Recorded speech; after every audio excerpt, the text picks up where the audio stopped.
Olá, amigos. Agora nós vamos fazer uma análise de experimento da física. E para isso nós vamos observar alguns experimentos em vídeo, né? Será apresentado um vídeo com um experimento a você. E nessa atividade, nós vamos utilizar uma metodologia científica, tá? Ou seja, vamos usar o passo a passo, né? Utilizando de tal forma que nessa atividade, né, você faça uma descrição desse experimento, mas utilizando os fundamentos da física. Ou seja, aquele experimento tem que ser explicado por alguma parte da física que você estudou, né? É uma aplicação. Então, observe bem o experimento, veja os detalhes que ele tem e utilize para isso a sua física para explicar. Só que depois do vídeo vem uma explicação como fazer isto formalmente, né? Como introduzir um procedimento científico e como registrá-lo para entregar ao seu professor, ok?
E aí você quer fazer essa análise científica de uma maneira mais formal, né? Como faremos isso? Bom, existem várias formas de descrever o experimento.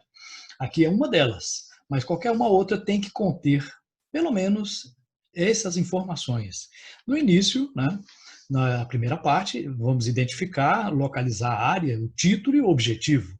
Então, na primeira parte, você tem que identificar-se, né? Então, é o nome do estudante que é responsável por essa descrição, essa análise, né, do experimento científico. Depois você vai colocar aqui a parte da física que está relacionada, né? É mecânica, é eletricidade, é ótica, especificando, né? Então, por exemplo, qual é a parte da ótica? É ótica física, ótica geométrica, ondas mecânicas, ondas eletromagnéticas. Então, é importante ao observar o experimento que você identifique qual é a área específica da física que está sendo analisada. É o movimento retilíneo, o movimento curvilíneo. Né? Depois você vai colocar um título. Nesse título, nunca você começa com um verbo. Né? Sempre coloca avaliação, análise, investigação. Lembrando que em qualquer descrição, análise ou relatório, né, você sempre, nunca coloca na primeira pessoa. Né? Eu analisei, eu fiz isso. Não, nunca se coloca. No objetivo, você vai começar com o verbo. Tá? Avaliar, determinar, investigar. Né? Então, título sem verbo, objetivo com verbo. Então, nunca usar a mesma raiz da palavra nos dois. Então, determinação, determinar. Avaliação, avaliar. Não, isso fica um som ruim para descrever, né? Isso denota pobreza de linguagem, né? Que não se deve ter em um relatório científico. Né? Na segunda parte, nós iremos fazer uma representação esquemática e os materiais utilizados, né? Na representação, né, você vai colocar aqui, ilustrar o que foi analisado em forma de esquemas ou desenhos, né? Não precisa ser um desenho artístico, bonito, não, mas um desenho que possa se identificar o que é. Pode ser triângulos, quadrados, círculos, não tem problema. Pode ser figura geométrica, mas que identifique com o nome ou então com uma referência. Você vai visualizar o experimento indicando as partes principais deste experimento. Depois vai colocar os materiais que foram utilizados, né? Foi utilizado uma régua para quê? Para isso foi utilizado. Então a descrição tem que colocar os materiais e como eles foram utilizados ali naquele experimento. Okay? Na terceira, sim, importante nessa parte, deve-se colocar os detalhes do experimento observado. Ou seja, né, tem que ficar sempre bem detalhado. É a parte mais detalhada de uma descrição ou de um relatório, né, de uma coisa que você está observando. E a terceira e última parte, você vai colocar quais os princípios da física que foram identificados naquele fenômeno. Nessa primeira parte aqui, você vai enumerar conceitos, leis, lei de Newton, primeira lei de Newton, segunda lei de Newton, né?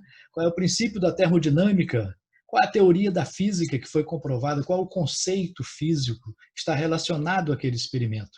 E na última parte você vai fazer uma discussão dos resultados, né?